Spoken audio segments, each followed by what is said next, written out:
Hello and welcome to another 5-Minute Friday. Today we're talking about the KNG2. Let me zoom out so that you can actually see what I'm talking about. So the KNG2, these are the newest radios that we have in district. And what I want to talk about is that battery level display indicator that you see up there in the upper right. You would think that was an accurate measurement of how much battery you have left, just like we're used to in our normal day-to-day lives with our phones or other things that give an accurate reading. These do not. My guess is that this wasn't money put into making that super accurate or accurate at all. I think that's kind of there might be a fair amount of technology behind that in our phones and other devices to show an accurate battery reading. And we could go into why, but I think, it would just kind of bore everybody. And I'm not sure I have that complete understanding of why that is. But definitely on these radios, it's not accurate. And you'll only see that battery readout when you have a rechargeable battery plugged in. If you have a clamshell, you won't see that battery readout. When your battery gets really low, I believe it does give you a warning that your battery's about to die, and that you need to replace those AA's in your clamshell to get it back up and running again.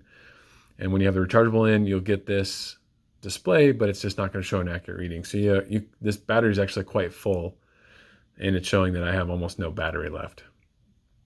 So you just have to know that that's a thing.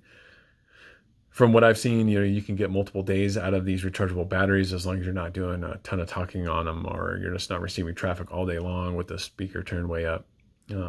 But when you have the opportunity to recharge it, hey, the rechargeable, throw it on the charger, charge it up.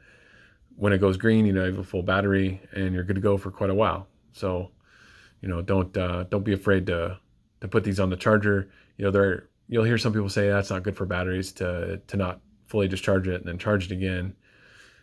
That was with very old batteries that we don't have around anymore. Nickel cadmium, we're really bad about that. Nickel metal hydride, we're not nearly as bad, and then lithium ion are much better about it. So there's no problem taking the battery down a quarter of the way at a shift, charging it up on your way back to base camp, and getting a full charging battery and starting the next day. It's not going to degrade the battery at all. In fact, it's actually worse to take the battery all the way down.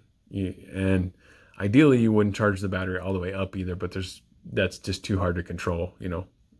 Ideally, you'd only charge it to about 80%.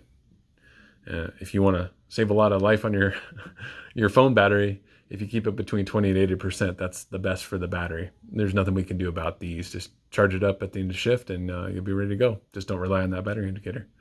Thanks for watching.